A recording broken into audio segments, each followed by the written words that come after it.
கள்ளக்குறிச்சி மாவட்டம் சங்கராபுரம் அருகே மாமியாரே மருமகளின் தலையை துண்டித்து கொலை செய்த கொடூர சம்பவம் பெரும் பரபரப்பை ஏற்படுத்தியுள்ளது.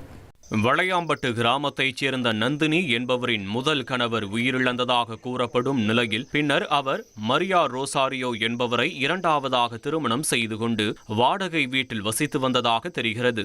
இந்த திருமணம் குறித்து தெரிய வந்ததை தொடர்ந்து மாமியார் கிறிஸ்தோவ மேரி மற்றும் மருமகள் நந்தினி இடையே அடிக்கடி தகராறு ஏற்பட்டதாக கூறப்படுகிறது.